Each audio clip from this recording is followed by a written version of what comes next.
right. Shut up. Kill him. Want to have your clip featured in the Skyrim Clip of the Week? Simply record the clip on your Xbox and then send it to me via message. My gamertag is iRyeni, that's IRYENI, and then you can message it to me over Xbox and I'll be able to view it. I look forward to seeing the clips that you guys send me. Now moving on to the video.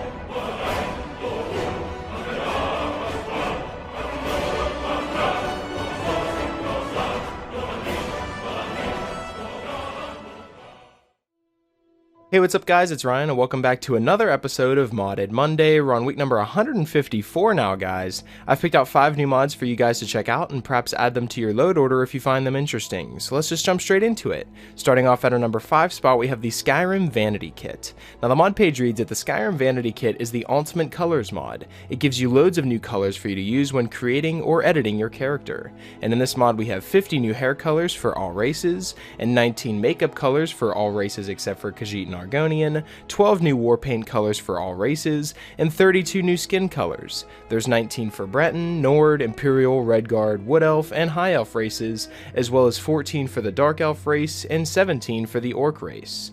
You also have 10 new scale colors for the Argonian race and 8 new fur colors for the Khajiit race. And then we also have 3 new dirt colors for all races. So in total, this mod includes about 43 new custom hair colors, as well as 7 new additional exclusive colors that also works perfectly with the Skyrim hair colors add-on. So if you do have that mod, just be sure to load this mod after it. And you guys definitely know, if you've been a fan of this series for a while or you follow my load order videos, that I really love to go in depth whenever it comes to character creation. Now I myself, for my Breton character that I always play as, it's not really customized too often because, I don't know, I just really like the way Bretons look, but I really love having the option of having, you know, as many different types of hair colors that I want, all the different makeup colors, war paint, scale, fur, dirt, just any way that I can have the most customization options possible whenever it comes to starting a new playthrough and creating a new character. This is a mod that is definitely going to help you with that. So that's definitely why the Skyrim Vanity Kit comes in at our number 5 spot, so I'd recommend starting a new character and trying out some of these new customization options for yourself.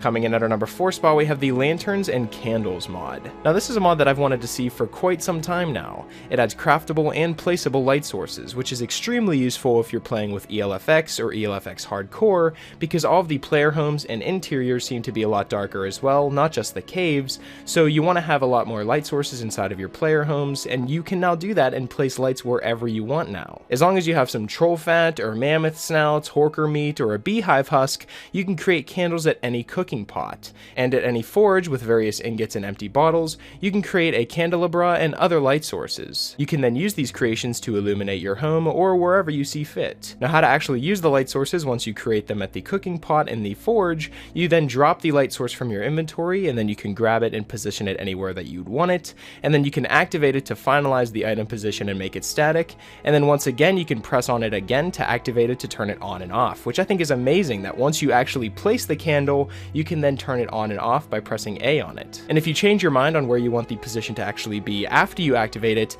you can hold A on it to pick it up again. Now for the most part, the items are weighted to fall into a workable position and are really easy to place. The wine bottles are a little bit more fussier, but being patient really helps. The mod author also reports that saving your game when the candle is not activated or turned into a static object may result in a crash upon loading, so it's best to keep them not just lying around. So if you do have one that's not activated, make sure you just pick it back up or activate it so it stays in that position. Other than that, this is a perfect mod whenever it comes to customizing your house, and I really like doing that in this game, especially with the placeable statics mod and Anna's unique spells. You know, there's tons of mods in this game that really boost your creativity and give you so many more options whenever it comes to customizing your house in Skyrim, and Lanterns and Candles SE fits right into that category, and I do believe it's going to be staying on my load order because with the ELFX Hardcore mod, like I said, all of the player homes are a lot more darker, so this Lanterns and Candles mod will make it so that I can create lanterns and candles and place them around my home just to brighten it up even more and make it look a lot better. And that's definitely why this mod comes in at our number 4 spot, so I'd recommend downloading the Lanterns and Candles SE mod. Coming in at our number 3 spot, we have Imperial Stone, the Forts of Skyrim rebuilt. Now the mod page reads that the forts of Skyrim look as though they've been abandoned for 400 years. This mod aims to change that up a little bit. With new structures and walls that have been built along the major forts of Skyrim, some of these walls are still wooden palisades until a Civil War faction takes over from the bandits. These walls and decorations will dynamically change depending on which faction currently has ownership of the fort, and shrines to Talos dominate Stormcloak forts, while shrines to Akatosh make up the mantle of the Imperial held forts. Now what forts have changed, you may ask? Well, we have forts such as Fort Greymore, Fort Sunguard, Fort Greenwall, there's Fort Snowhawk, as well as the Mol Kastav near Grad and Dunstad, and Northwatch Keep, making it so we have 10 brand new and updated forts into Skyrim. Now I'm not going to be going over all the changes that have been made to the forts, but I will talk about Fort Greymore and Snowhawk. Fort Greymore is the one next to Whiterun, and it's more developed around the road there. There's a village and quaint farms that surround the walls of the fort, or they did until the Siege of Greymore. Now a pitted field of mud and blood, they offer a glimpse into the quiet past, one the peasants wish to quickly return to. And Fort Snowhawk contains some of the ruins of the city of Snowhawk. Originally mentioned as far back as Arena, the city was nowhere to be seen in Skyrim. The city was most recently mentioned in Oblivion though. The city was standing up until 35 years ago when a cult believing a meteor would pass by Nirn and deliver their souls to Aetherius poisoned a grain shipment from the nearby farms in order to end their lives the moment the meteor passed. In a traditionally comic twist, the carts from the farms went to the wrong places. The cultists survived the meteor's passing, while the baker unwittingly baked poisoned bread and thus killed 60% of the population. The surviving cultists left the city soon after leaving it to rot. So this mod not only updates and develops more into the Imperial forts and the other forts in the game, but it also adds some more lore to the background of these forts just to make it so it has more of a backstory. And with all of the changes made with this mod, it still comes in at a small 3.75 megabytes, so why wouldn't you want a mod like this? And that's definitely why this mod comes in at our number 3 spot, so I'd strongly recommend downloading the Imperial Stone Forts of Skyrim Rebuilt mod. Coming in at our number 2 spot, we have Narrative Loot. Now I know what you guys are thinking. If you've been a fan of this series for a while, you'll know that I covered this mod back in 2017, but it's received so many updates since then that I really wanted to feature it again. Narrative Loot adds 1,629 miscellaneous items to chests, pockets, and vendors. You'll find new paintings, new decorative books, and new types of dinnerware and small furnishings. This mod also now adds a unique shop called Hava's Fine Wares, which is located in Windhelm. This shop sells a rotating selection of items, or the player can steal any item at any time. So how the mod works is when you open up a chest or barter with a merchant such as Belethor, you'll have a chance to find certain items added by this mod. You'll find new styles of pottery, small furnishings, treasures, paintings, and more.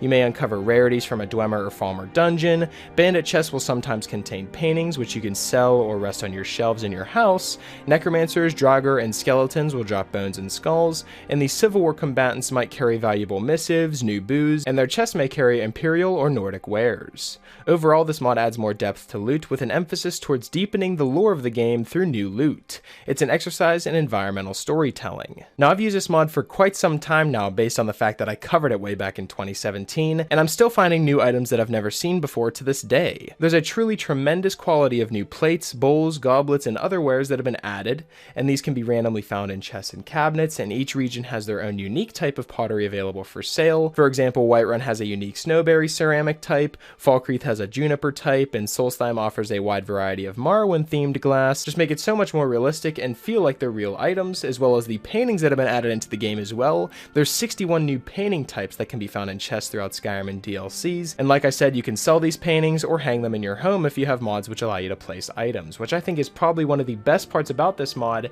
is being able to have custom paintings that you can have on your walls. Now on top of that, we also have 24 new decorative skill books that have been added, which train the player's skills when examined, and these are hidden in dungeon chests or available from merchants, and each of these books have stellar page arts and looks awesome whenever laid out on a desk or perched on a shelf. Now last but not least, we also have the craftable section of this mod where you can craft items to actually make a living off of the smithing skill.